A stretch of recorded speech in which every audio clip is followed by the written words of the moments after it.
할렐루야 성경 통독 204일째입니다. 오늘은 에스겔서 13장에서 16장까지 살펴보도록 하겠습니다.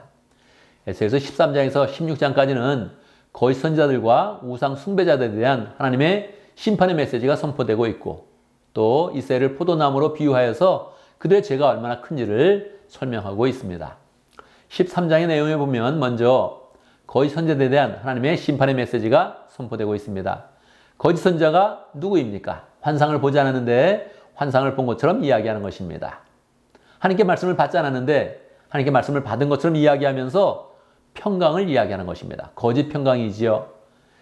바벨론이 쳐들어오면 망한다 이렇게 이야기해서 그들의 죄를 돌이켜야 하는데 평안하다, 하나님이 지켜주실 것이다 이렇게 이야기하면서 그 백성의 죄를 그대로 놔두는 것입니다. 9절의 말씀에 보면 하나님께서 이런 사람들을 직접 치시겠다 말씀하시고, 10절의 말씀에 보면 이들이 백성을 지금 잘못 인도하기 때문에 내가 그들을 심판한다 이렇게 말씀하고 있습니다. 18절의 내용에 보면 또 여자들 중에 부적을 만들고 너울을 만들어서 사람들에게 씌워지면서 거짓 평안을 주고 하나님의 평강을 이야기하는 그런 사람들에 대해서 하나님께서 화가 있을 것이라고 명확하게 설명하고 있습니다. 우리가 하나님을 잘 섬겨야 되지 우상을 섬기거나 다른 부적을 만들거나 다른 것을 의지해서는 정말로 어리석고 멸망의 그런 삶을 살게 되는 것입니다. 14장의 그런 말씀에 보면 하나님께서 우상을 섬기는 그런 사람들에 대해서 말씀합니다. 너희의 우상에게서 돌아서라 그렇게 하나님께서 말씀하시면서 너희의 모든 역겨운 곳에서 얼굴을 돌리라고 설명하고 있습니다. 하나님 앞에 우상은 너무 역겨운 것입니다. 그렇지 않습니까? 살아계신 하나님을 앞에 두고 어떻게 우상을 섬기는 그런 그 모습이 하나님 보기에 너무 역겨운 것이죠. 하나님께서는 우상을 섬기거나 거짓 예언하는 그런 모든 사람들을 물어보는 그런 사람이나 말해주는 그런 사람이나 다 죄가 있어서 자기가 그 죄값을 치러야 된다 이렇게 이야기하고 있습니다.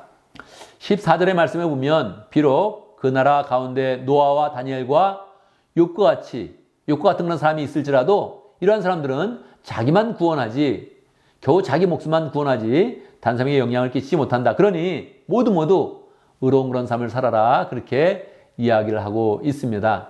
정말로 우리는 죄악 가운데서도 나는 하나님 앞에서 바로 서겠다. 나는 노아와 같이 또 다니엘과 같이 욥과 같이 온전한 가운데 하나님께 서서 구원을 받겠다. 이런 마음을 잘 가져야겠습니다. 사실은 다니엘과 욥은 거의 동시대의 그런 사람이고 예언의 기록이 보면 약간 다니엘이 늦을 것 같은데 이곳에 다니엘의 그런 이름이 있다는 것이 굉장히 신선하고 놀라운 그런 일입니다. 15장의 말씀에 보면 하나님께서는 예루살렘을 타버린 포도나무에 비유하고 있습니다. 2절 말씀에 보면 사람아, 원래는 인자야 이렇게 부르는 것이라고 이야기했죠. 포도나무 꽃 살림 가운데 있는 그 덩쿨이 다른 모든 나무에 비해 나은 점이 있느냐 그렇게 물어보고 있습니다. 여러분, 포도나무가 다른 나무에 비해서 나은 점이 있습니까? 그렇지는 않죠. 땔감으로 쓴다 했을 때는 전혀 나은 게 없죠. 제목으로 쓴다 그래도 나은 게 전혀 없지요. 6절 보면 내가 살림 가운데 있는 포도나무를 불 속에 땔감으로 던져 넣듯이 예루살렘의 주민을 불 속에 던지겠다 그렇게 선언하고 있습니다. 왜 그렇습니까? 하나님의 분노를 나타내는 것은 이스라엘 죄악이 얼마나 심한지를 하나님께서 그 감정적으로 표현하고 있는 것입니다. 이렇게 하나님께서 감정을 표현한다는 것 자체가 우리에게 큰 은혜입니다. 왜냐하면 하나님은 사람의 감정과는 차원이 다른 것이거든요. 그런데 사람의 수준에 맞춰서 감정을 나타내니까 하나님의 수준이 꼭 낮아지는 것처럼 표현되는 것입니다. 그런데 이것은 사람을 돌이키기 위해서 하나님께서 그 감정을 우리에게 여실히 드러내는 것이지 사람의 수준의 그런 감정은 분명히 아닐 것입니다.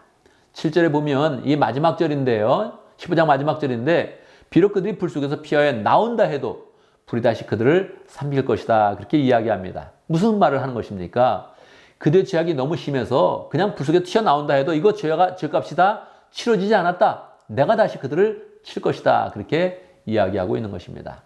16장에 보면 예루살렘이 음녀와 같다. 그렇게 표현하고 있습니다. 하나님께서 예루살렘의 그런 그 현 상황에 대해서 명확하게 보여주고 있습니다. 이 3절 너의 고향 내가 태어난 땅은 가나안이고 내 아버지는 아모리 사람이고 내 어머니는 헷 사람이다. 그렇게 하나님께서 말씀하고 있습니다. 그렇지 않습니까?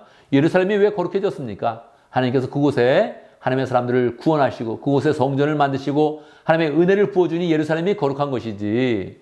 예루살렘은 원래 여부수 사람들이 살던 땅입니다. 여부 사람들은 하나님이 심판하기로 작정한 그런 족속들이 살던 곳이거든요. 그러니까 가나안 땅의 모든 그런 지역들은 거룩한 땅이 될 수 없습니다. 가나안 땅에 사는 모든 그런 사람들은 거룩한 사람이 될 수도 없습니다. 이스라엘도 그렇지 않습니까? 이스라엘을 올라가면 뭐가 거기에 거룩함이 있겠습니까? 뭐가 이렇게 대단한 것이 있겠습니까? 뭐가 그들이 선민이라고 의시될 그런 만한 것이 무엇이 있겠습니까?